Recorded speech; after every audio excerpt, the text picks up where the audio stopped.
bienvenue dans ce deuxième épisode de l'édition s'il vous plaît. On espère que vous allez bien. Avant de commencer, on tenait à vous remercier pour tous les retours qu'on a eu pour le lancement du podcast. Ça nous a fait vraiment plaisir, donc merci à tous. Grave.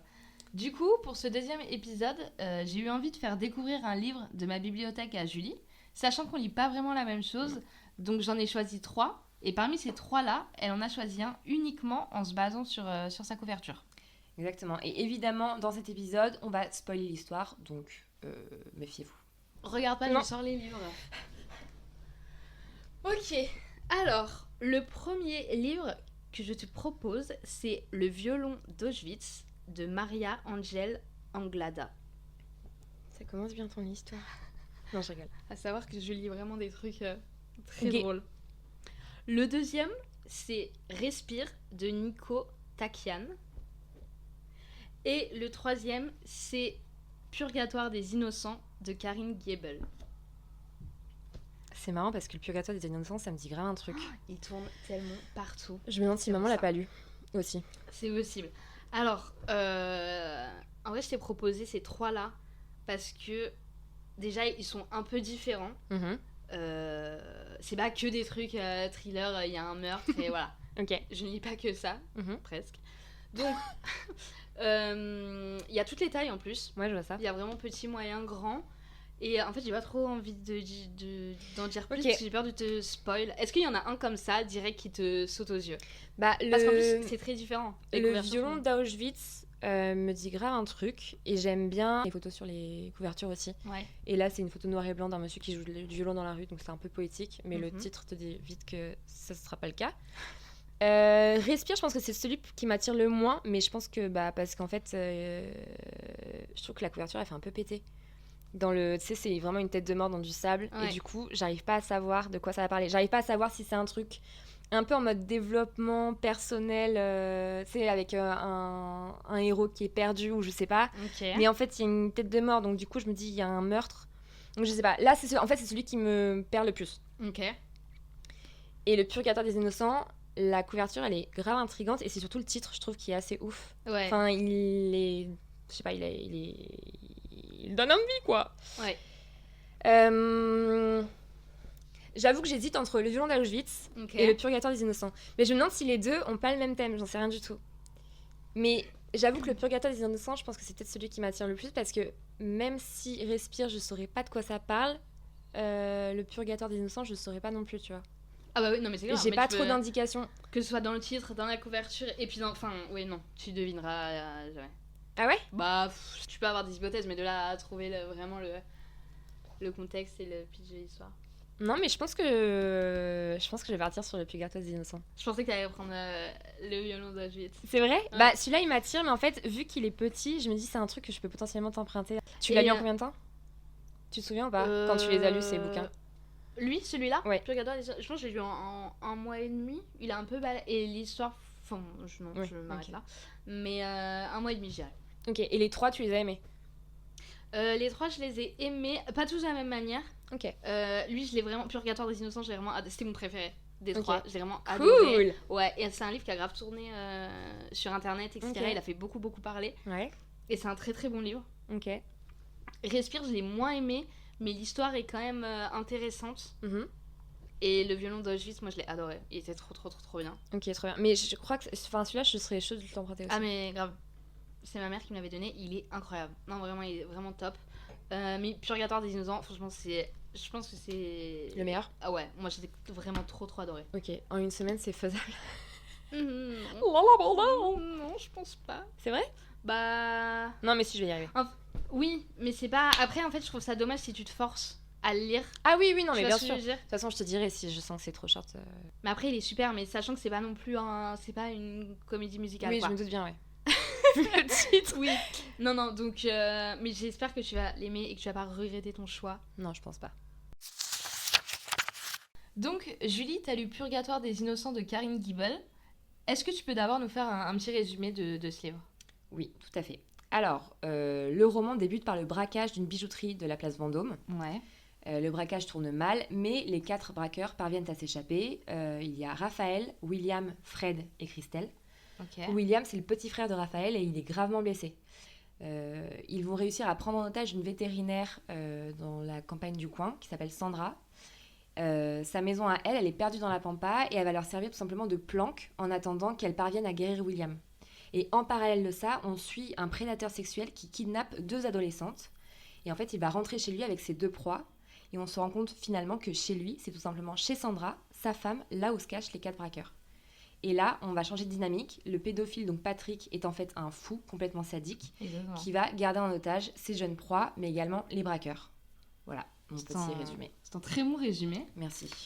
Et du coup, est-ce que tu peux me donner 3 mots qui résument un peu ton expérience en lisant ce livre? Qu'est-ce que tu as ressenti? Enfin, 3 mots qui décrivent un peu ton état en lisant ce livre. J'ai choisi stress, dégoût et émotion. Je sais pas si tu veux que je détaille le truc, si je peux détailler un peu en quelques mots, ouais. En gros, stress, parce que j'ai vraiment été en stress, tout simplement, tout le long du bouquin. De A à Z, ouais. De A à Z, j'étais vraiment super tendue. Dégoût, parce qu'il est quand même d'une rare violence. Il y a quand même beaucoup de passages où j'étais en mode genre... Allez, un petit effort et t'y es presque. Ah, clairement, ouais. Où vraiment j'étais... c'était dégueulasse. Ah, c'est hardcore, oui. Voilà. surtout qu'il y a du cannibalisme ou des Il choses y a comme ça. Oui, il y a un peu de trucs... c'est très trash, quoi. Exactement. Et émotion, parce que... parce qu'en fait, tu passes par tout un tas de ressentis, d'émotions tout court, quoi. Ça va de la peur à l'angoisse, à la compassion. Enfin, il y a vraiment tout un panel d'émotions que tu traverses en lisant ce bouquin. Et ça, j'ai trouvé ça assez dingue. Ouais, je suis d'accord. Et je crois que c'est ce dont je me suis souvenue quand tu m'as posé la question tout à l'heure. Ok, non, c'est très bon. Oui, bon, ouais, j'aurais pas fait mieux. Ah oui, clairement.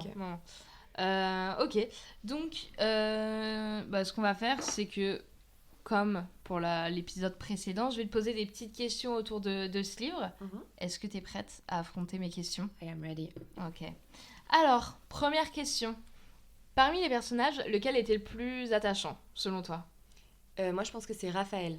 Donc, c'est vraiment celui qui a l'initiative du braquage, donc le grand frère de William. Et en fait, je trouve qu'il y a vraiment une relation de haine et d'amour avec lui dans le bouquin, parce que c'est vraiment un personnage qui fait peur, qui est super impressionnant, et tu sens que c'est pas une... Il est capable de faire beaucoup de choses pour arriver à ses fins. Grave, ouais. Mais à côté de ça, je trouve qu'il est très dévoué déjà à son petit frère. Enfin, il a vraiment un immense amour pour William, et il est prêt à tout pour le défendre, pour aller le plus loin possible avec lui, quoi. On le voit aussi dans beaucoup de moments, je trouve, vraiment de compassion et d'entraide, notamment avec Jessica, donc l'adolescente qui est kidnappée qu'il va se retrouver à côtoyer finalement, parce qu'ils sont tous les deux un peu dans la même galère. Non, mais il a un grand cœur. Oui, c'est ça. Et même, tu vois, quand il retient Sandra en otage, quand elle soigne William, je trouve que même à ce moment-là, on sent que c'est un méchant. Il fait son rôle de méchant parce qu'on lui demande d'être méchant. Mais à côté de ça, vu que le livre est un peu écrit de manière omnisciente, on a un peu ses états d'âme à lui. Je suis d'accord. Et on réalise qu'en fait, il fait ça aussi pour sauver sa peau, ça prime sur tout le reste, mais il a quand même un peu de compassion ou d'attachement envers finalement sa victime, quoi. Non, mais il est touchant. Il est vraiment touchant. Et puis je trouve qu'il est vraiment complexe. En fait, c'est vraiment... Il a vraiment le... Je sais pas, il est complexe. Il est gentil, mais en même temps, il peut être méga méchant, un peu horrible, limite très violent, etc. Et à côté de ça, il a il a un certain sens de l'honneur. Il est très courageux. Enfin, tu vois, il y a quand même... Et puis, il y a beaucoup de moments de douceur aussi, je trouve, parfois, que ce soit avec Sandra, avec William ou avec Jessica. Je suis d'accord. Et puis, en vrai, quand il est aux mains avec Patrick, quand il est aux prises avec Patrick et que Patrick se retrouve être le kidnappeur, je trouve qu'il y a des fois où il se laisse facilement berner par Patrick. Des fois, tu sens qu'il s'assoit un peu sur ces trucs, il est en mode genre, mais est-ce qu'il est sérieux? Est-ce qu'il est... Enfin, je sais pas. Non, si. Toi, c'était qui ton personnage moi, j'aurais dit... je pense que j'aurais dit Raphaël aussi. Parce que c'est vraiment le criminel, mais attachant, au grand cœur. Et comme tu as dit, son dévouement envers son petit frère. Et puis même, tu apprends à le connaître aussi. Il y a un peu de son passé qui est expliqué dans le livre, etc. Donc, tu vois qu'il n'a pas vécu des choses faciles, etc. Donc... Malgré toutes ces erreurs et le fait que ce soit un criminel, tout ça, il a sa part... Tu découvres qu'il est quand même humain et qu'il a un cœur, quoi. Et puis je trouve que... Ouais, non, je sais pas, moi j'ai adoré ce personnage. Ouais. Non, mais le fait qu'il soit complexe, ça, du coup, t'as envie de creuser et de... Tu vois ce que je veux dire ? Et puis ton avis, il change tout le temps, en fait. Je suis d'accord. Moi, franchement, j'ai adoré ce personnage. Oui. Il est vraiment très très cool. Mais lui, même son frère, hein. En vrai, son frère, pareil, c'est un peu le même truc. Je trouve que William, il est très attachant, mais vu qu'il a pas tellement de dimensions très complexes... Mais parce que c'est moins expliqué. Oui, mais je trouve qu'il est beaucoup plus facile à aimer, mais du coup, vu qu'il a moins de défauts apparents... Oui, je suis d'accord. T'as moins l'impression qu'il lutte contre, je sais pas, son fort intérieur, ou tu vois. Oui, et puis il est moins torturé, William. Oui, c'est ça. Et puis voilà, même quand tu as ce retour dans le passé, que tu le vois enfant, il était déjà un peu ce petit garçon attachant qui savait pas Raphaël trop où il allait. Exactement. Oui. Non, c'est vrai. Mais du coup, bon, il est un peu mignon, quoi. Même si ça reste aussi un criminel. Oui, William, il est archi mignon, William. Puis il a l'air très beau, apparemment. Enfin, c'est la victime. Oui. Ouais. Ok, donc Raphaël. Ouais, Raphaël à fond. Ok. Je valide totalement cette réponse. Je suis contente. Merci.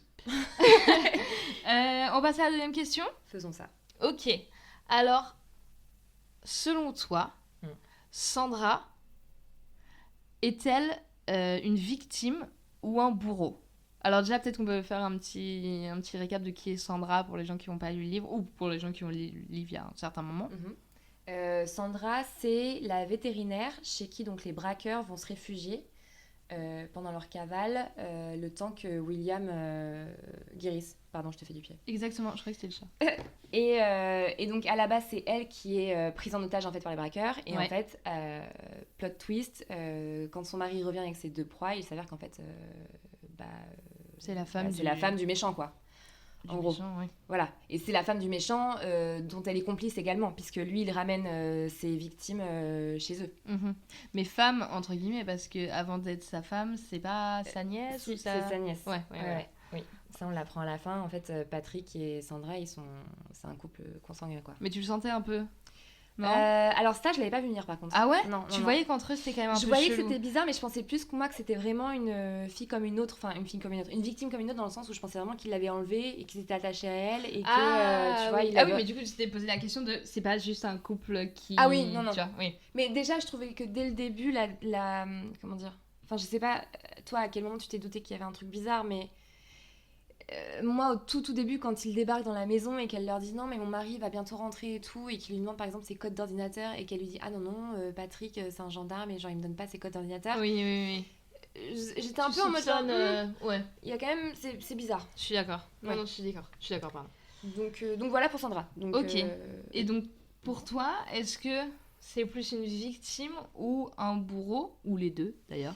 Pour moi, c'est plus une victime qu'un bourreau parce que, en fait, tu sais qu'elle est sous l'emprise de cet homme depuis son plus jeune âge. C'est l'homme qui l'a élevée, c'est l'homme qui a abusé d'elle, et en plus, c'est l'homme qui l'a épousée par la suite. Donc, en fait, tu te rends compte que le seul amour qu'elle ait jamais connu de toute sa vie, c'est celui que lui a donné cet homme. Enfin, en tout cas, le semblant d'amour auquel elle a pu se raccrocher, c'était ça. Tu vois, c'est à la fois... Mais c'est horrible. C'est à la fois la figure paternelle, c'est un peu c'est son phare, tu vois. Et même, si je dis pas de bêtises, il l'a enceinté et il a tué le bébé, non? Il l'a enceinté. Pardon. Oui. Pardon.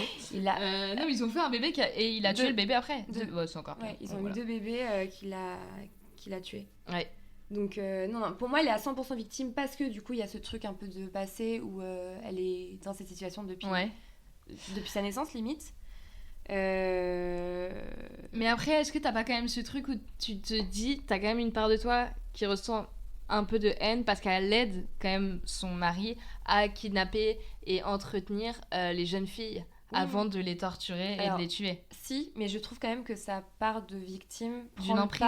Oui. Surtout qu'en plus, dis-toi, enfin moi ce que je me dis c'est qu'elle a quand même été au contact d'une violence absolument dégueulasse toute sa vie. Donc en fait, comment est-ce que derrière tu reviens à la normale? Tu vois ce que je veux dire? Ah oui, et puis t'as pas conscience que... Enfin, je pense que tu doutes que ce que tu fais c'est mal, mais du coup, comme t'as toujours connu ça, comme tu dis, je pense que t'as moins cette échelle du bien et du mal. Du bien et du mal, donc en fait, je pense que c'est complètement flou. Oui. Et de toute manière, tu le vois, pareil, quand... vu que tout est omission, encore une fois, quand on est un peu dans sa tête, on comprend. On le sait qu'elle voit toutes les âmes que son mari a tuées, etc. Mais c'est vrai qu'à côté, elle dit, parfois j'y ai pris plaisir, tu vois. Exactement, c'est pour ça que je te dis... Il y a quand même un peu une haine grandissante au fur et à mesure. Mais c'est vrai que du coup, je trouve qu'elle est plus victime parce que même les victimes de son mari, elle les subit aussi. Tu vois, bien sûr. Sorte. Ah bah grave. Donc, Mais effectivement, elle est bourreau aussi. Mais moi, je dirais genre 95% de victime et 5% de bourreau. Toi, c'était plus bourreau que victime? Ah non, c'était victime fois... Non, mais peut-être plus 50-50 ou... Non, vraiment, non, c'est que... On va pas se cacher qu'elle aide encore une fois quand même son mari à tuer, je sais pas, laver les petites avant que son mari les viole. Enfin, tu vois, donc elle est pas non plus... C'est pas comme si elle était kidnappée elle aussi et qu'elle savait rien de tout ça. Oui, mais c'est quand même une victime à 100% parce que il l'a kidnappée aussi, il l'a violée. Moi, elle est kidnappée depuis... Et puis elle est sous une emprise mentale qui est folle. Non, mais c'est une victime avant tout. Hein. Mais c'est vrai que c'est une bonne question parce qu'effectivement, dans ce cas-là, on pourrait remettre le schéma de Patrick au même endroit que Sandra, dans le sens où Patrick, ça a été un enfant abusé toute son enfance, avec vraiment des maltraitances atroces. Ouais. Et en fait, il a juste reproduit ce schéma-là sur d'autres gens. Enfin, sur d'autres petites filles dans ce cas-là. Mais du coup, effectivement, est-ce que lui, c'est une victime ou un bourreau? Et en fait, tu te dis que, du coup... Mais tu vois, moi, je trouve qu'elle est plus victime dans le sens où, effectivement, elle n'a pas ce côté très actif qu'a Patrick de se défaire de son passé en l'infligeant à d'autres, tu vois. Étant donné que si elle n'avait pas Patrick dans la vie, je suis pas sûre qu'elle serait devenue un bourreau, là où Patrick est devenu un bourreau. Oui, complètement. Et puis en plus, tu vois qu'elle a commencé un peu... Son début de vie était assez lambda, mine de rien. C'est lui qui l'a éduquée. Je crois que les sévices les abus n'ont pas débuté tout de suite. Et en plus, elle a fait des études de veto. Enfin, il y a quand même un truc un peu normal, j'ai l'impression, au tout début. Je suis d'accord. Mais la question est quand même intéressante à se poser au vu de l'histoire. Oui, complètement. Non, ça de ouf. Passons à la troisième question, si tu le veux bien. Je le veux. Quel est le passage du livre ou de l'histoire qui t'a le plus marqué? Alors, c'est la mort de William. Ok. Donc c'est vraiment à la toute fin du livre, mais je crois que je n'ai jamais autant chialé. J'ai pleuré toutes les larmes de mon corps à la fin de ce livre. Je ne sais pas pourquoi. Je pense que c'est aussi tout le truc qui est redescendu à la fin. Bien sûr. Le stress, l'angoisse et tout. Mais la mort de William, ça m'a vraiment fendu le cœur parce que déjà, c'est vraiment le gentil de tout le bouquin. Bon, à part Jessica, la jeune adolescente qui est enlevée, évidemment, mais lui, des braqueurs, c'est vraiment le... Tu sens que c'est un gros nounours gentil qui est braqueur, mais tu sais pas trop pourquoi. Enfin, si son frère n'avait pas été, il aurait jamais été là-dedans. Et du coup, il y a ce truc c'est le gentil qui meurt. En plus, il meurt en voulant aider une dernière fois son frère et Jessica, en lui donnant toute son âme alors qu'il est blessé. Il en a bavé pendant toute la séquestration. Pendant 10 jours, le mec, il était blessé, il saignait, il était à l'agonie. Là, il réussit à tuer donc Patrick. Mais encore une fois, dans un truc absolument atroce où en fait, il se retrouve à un main nue en train de le tabasser. Enfin, tout est horrible et violent. Et j'étais en mode genre, oh là là, c'est terrible. Et puis en plus, Raphaël, tu te dis qu'ils sont séquestrés dans cette cave peut-être depuis, je crois, 5 jours. Et en fait, lui, il essaye de tout mettre en œuvre pour pouvoir sauver son petit frère. Et en fait, tu te dis que c'est le petit frère qui sauve le grand frère. Et tu te dis que le grand frère va vivre avec ça toute sa vie, en fait. Donc tout le passage était horrible. En fait, tout est fait pour te torturer l'esprit. Oui, complètement. Il n'y a pas un moment où ça va bien aller, quoi. Mais j'ai vraiment pleuré, beaucoup pleuré. Beaucoup pleuré. Donc c'est vraiment le passage, je pense que je garderai en tête, tu vois. Toi, t'en avais un en tête ou pas? Bah moi, c'est peut-être un peu cliché, mais c'est vraiment la fin où du coup Raphaël meurt en prison, il me semble. Et du coup, on apprend que la petite, plus jamais elle parlera, l'adolescente. Il meurt en prison? Bah, il se fait tuer par des policiers parce qu'il a pris en otage l'infirmière de la prison, un truc comme ça. Mais j'avais complètement zappé, tu vois. Je l'ai pas fini il y a longtemps, mais... Il le tue, je crois. Et du coup, la petite, elle apprend parce qu'ils étaient restés proches. Bah oui. Et elle apprend que Raphaël est mort. Et du coup, elle dit qu'elle a plus jamais sorti un mot de sa bouche. Et que sa vie s'est un peu arrêtée là à elle, quoi. Parce qu'il y avait que lui qui savait vraiment ce qui s'était passé. Oui, complètement. Donc, c'est un peu cliché parce que c'est la fin. Mais j'étais en mode... jusqu'à la fin, ça se passe mal, quoi. Tu vois ce que je veux dire? Oui, c'est ça. Et puis c'est vrai que le bouquin, en vrai, il est tellement plein de rebondissements que je trouve que... C'est vrai qu'en fait, le moment, je pense, qui marque le plus, c'est forcément celui où il y a un peu tout qui se dénoue. Exactement. Et où tu comprends un peu tout ce qui s'est passé. Ou même s'il y a des indices qui sont très bien diffusés tout le long de la lecture. En soi... Mais après, je trouve qu'il y a plusieurs échelles de ce qui marque, parce que moi aussi, le moment où qui m'a marqué, c'est quand il a commencé, enfin le passage du cannibalisme, quoi. Ça m'a vraiment... C'est marrant que ça t'a marqué, ça. Ah non, mais ça m'a terrifiée. Parce que pour moi, c'est genre un mini truc, c'est un mini incident, où genre juste il la bouffe, quoi, un peu. Ouais. Ça a l'air horrible comme ça, genre, je suis très habituée au cannibalisme. Oui, c'est clair, mais du coup, je trouve que ça a rajouté encore plus d'horreur et de... Oh, je sais pas, non, ça m'a vraiment dégoûté, quoi. Non, c'était vraiment trash. En fait, c'est vrai qu'il est très trash. En fait, moi, parfois, quand je lis ce genre de livre, et celui-là, je pense que ça fait partie vraiment des livres les plus violents que j'ai lus, ouais, bah... je te demande où les gens vont chercher ça. Les auteurs, je ne sais pas comment... Je sais pas... Parce que... Enfin, là, il y a quand même beaucoup de personnages problématiques en termes de... Comment dire ? Tu vois ce que je veux dire ? De conditions mentales, en fait. Oui, enfin, ils ont grave. quand même tous beaucoup de bagages émotionnels, d'enfance. Enfin, il y a tout un... Ah, je sais pas. Tu vois ce que je veux dire ou pas ? Genre, je trouve ça dingue d'être capable d'élaborer chacun des personnages de manière aussi précise, sachant qu'ils sont tous complètement starbés, en fait. Ah bah non, mais oui. Il y a 95% des personnages de ce bouquin qui ont des énormes problèmes. Non, mais vraiment, la seule personne normale, c'est la voisine qui vient demander des nouvelles. La pauvre voisine. Bah, oui. Non, mais c'est... Et puis, en fait, il y a tout qui rend angoissant, quoi. Il y a tout, le fait que ce soit un huis clos, le fait que... Non, moi, je peux pas. En fait, même, je pourrais pas le relire, tu vois, genre, quand j'y ai repensé, je me suis dit, mais j'avais même oublié qu'il y a les deux des 4 braqueurs qui sont tués, genre... Grave. En fait, au un tiers du livre. Ouais. Et même eux, j'ai réussi à les oublier parce que j'étais en mode genre... Oh. Oui, finalement, c'était tu vois, c'est juste un petit détail, c'est juste d'accord. 2 personnes de 40 piges qui ont été... Enfin, je sais pas. Non, je suis d'accord, mais même le fait, oui, torture physique, mentale, tout ça. Oui, en vrai, il y a quand même beaucoup d'éléments marquants dans le bouquin. Ouais, exactement. Mais ouais, pour moi, ce sera la mort de William. À la vie, à la mort. Alors, prochaine question. Est-ce que, encore une fois, selon toi ou pour toi, le roman traite-t-il davantage de justice ou de vengeance ? En vrai, je trouve que c'était une excellente question. Merci. Non, je pense que ça traite davantage de vengeance parce qu'en fait, quand je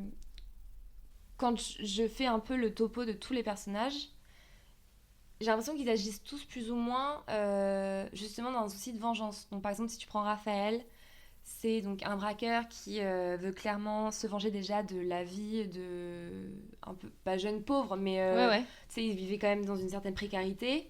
Donc il a un peu ce truc de se venger de cette vie qu'il a eue quand il était enfant. Il a aussi ce souci de se venger de ses 10 années de prison qu'il a faites juste avant, où il se dit en fait là c'est la dernière fois que j'allais en tôle et en fait là je vais faire le braquage de l'année, je me barre avec tout l'argent et ça sera fini, tu vois. Je pense aussi que Patrick, c'est ce qu'on disait tout à l'heure, il se venge carrément de l'enfance atroce qu'il a subi avec ses parents qui étaient complètement maltraitants et abusifs sur lui. Ça se dit abusif ? Je sais plus.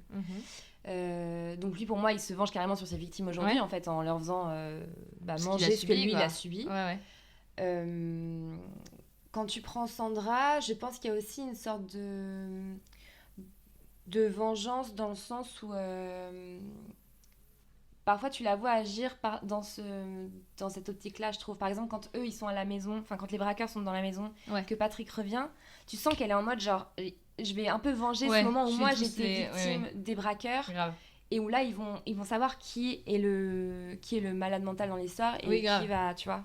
Non, mais elle se réjouit limite d'avance de leur souffrance, quoi. Oui, de ce exactement. Que elle a un côté un peu comme ça, vengeur, de même de se venger, elle, de sa condition à elle, qui vit des trucs comme ça depuis des années, et qui se dit qu'en fait, elle sera pas la seule. Et ça, on le voit aussi quand elle parle des victimes de Patrick, et où elle dit, genre, j'ai pris plaisir parfois à l'aider et à les voir souffrir autant que moi pour... Tu vois, il y a ce truc aussi. Oui. Donc, je pense que le livre traite majoritairement de vengeance. Par contre, effectivement, je trouve qu'il y a une certaine idée de la justice dans le sens où la fin est quand même relativement positive. Clairement. D'un point de vue de justice, parce que tu te dis que, Jessica, par exemple, la jeune adolescente, elle s'en sort.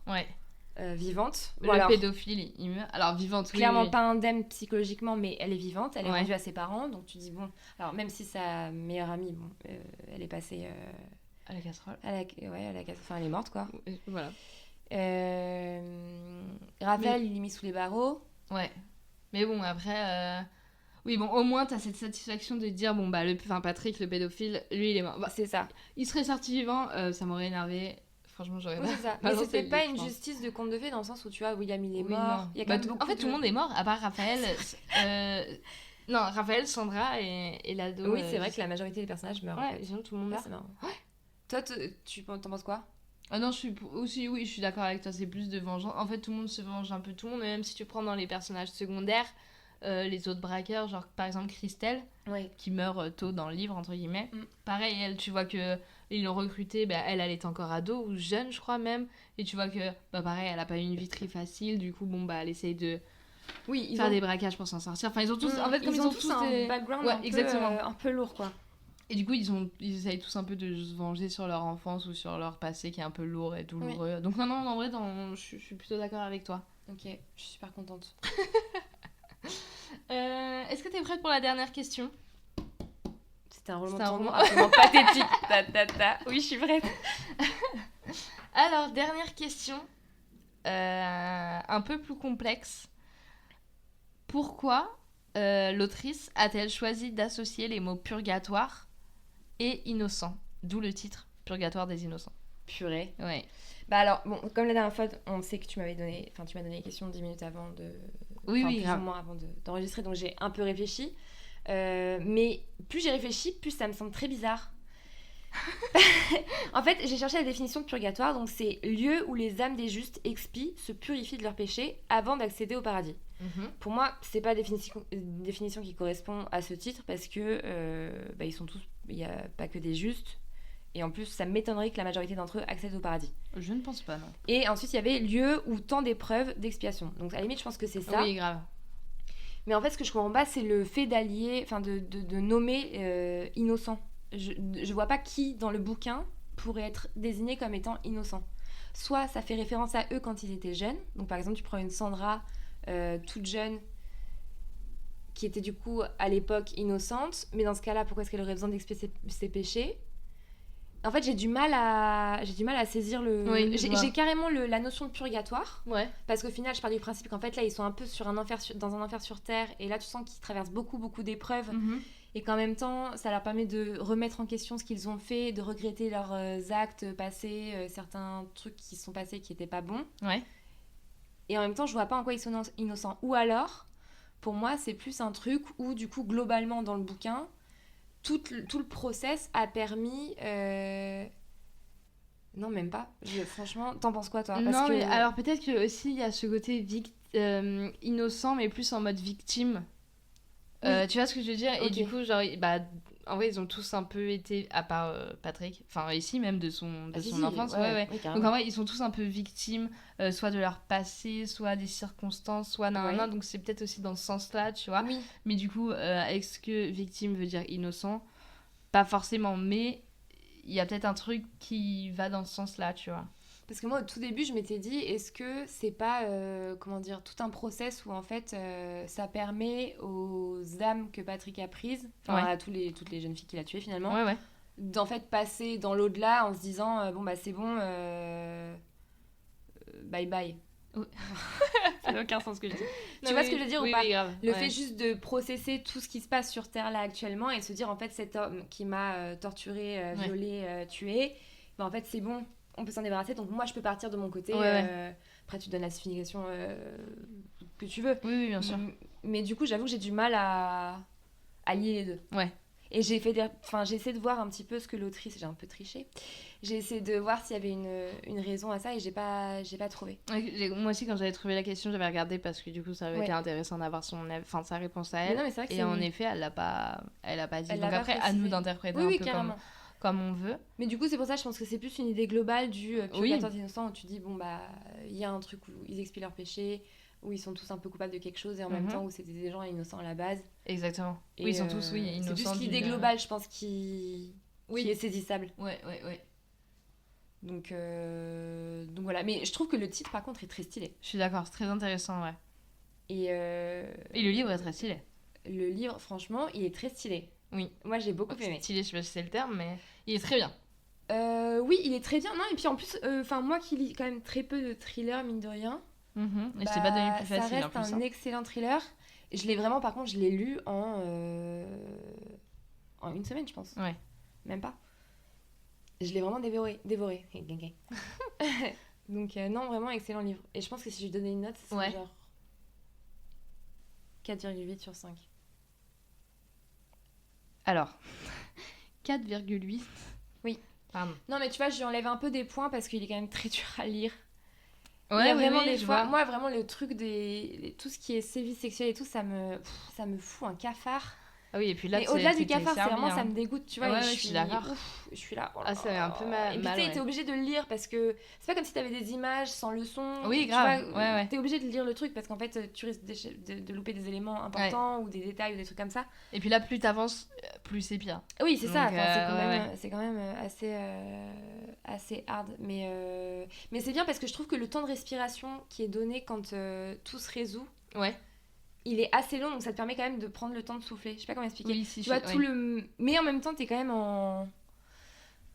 Ouais, non, t'es quand même en stress intense. Genre, Ouais. par exemple, quand le commissaire réussit à retrouver Raphaël, ça dure quand même 3 plombes. Ah bah, c'est Tu clair. te dis, mais en fait, ils vont passer à côté, ils vont jamais les retrouver à temps, ils vont mourir entre-temps. En fait... tu sais Mais pas c'est ce qui va se fait que passer. du coup c'est un très bon livre et que c'est très bien écrit. C'est Ouais. que du coup c'est haletant et ça te tient en C'est haleine. haletant. Si. Si. Non mais tu vois, c'est vraiment bien foutu, mais C'est bien ficelé. je le recommanderais pas à tout le monde, tu vois. Il est très... Ah oui, c'est vrai, t'as raison. Faut Oui. s'accrocher et Tu le recommanderais pas à qui, par exemple? Aux âmes sensibles? Ouais, aux âmes sensibles, ou même t'es dans un bad mood. Ouais. Tu vois ce que je veux dire? C'est pas... Alors, après, ça peut quand même te sortir un peu de ton bad mood aussi, hein. Oui, mais bon, ça n'empêche que une fois, enfin, quand tu fermes le livre, Oui. même si t'es en plein milieu, surtout quand t'es en plein milieu que tu le fermes pour aller dormir, t'es là en mode bon. Oui, c'est sûr que t'as pas des étoiles plein les yeux, quoi. Exactement. Mais ça n'empêche qu'il est très très bon. C'est un très très bon livre, ouais. Bah, franchement, je suis trop contente. Merci beaucoup de me l'avoir fait découvrir. Je suis trop contente de l'avoir choisi. Bah, je suis trop contente que tu aies lu celui-là parce que je te jure que je l'ai vraiment trop kiffé. Et je sais qu'il a beaucoup tourné aussi sur les réseaux. Tu disais sur TikTok ou quoi, Ouais. il a beaucoup marché. Je l'avais beaucoup vu sur le BookTok. Non, j'ai eu beaucoup de gens en parler. Et c'est marrant parce qu'il est quand même... Même s'il y a beaucoup de gens qui sont fans de thriller et de polar, il est quand même hardcore. Et voilà, donc ça m'a donné envie d'en découvrir d'autres de cette autrice. Oui, elle a l'air assez dingue. Par contre, j'ai vu Oui. qu'elle avait reçu plein de récompenses et tout. Elle en fait des très très bons, mais elle est connue pour d'autres. C'est pas le plus connu parce qu'il est Oui, récent. ouais. Oui. Mais donc non, on pourra en lire d'autres. Oui, carrément, avec grand plaisir. Franchement, de ouf. Eh bien, j'ai envie de te dire qu'on arrive déjà à la fin de Mais non On arrive déjà à la fin de ce deuxième épisode. Purée, déjà Ouais, ah ouais, c'est J'ai super l'impression qu'on a vite. fait... Ouais, Je te de ouf. jure. Mais Je te jure. Je te jure.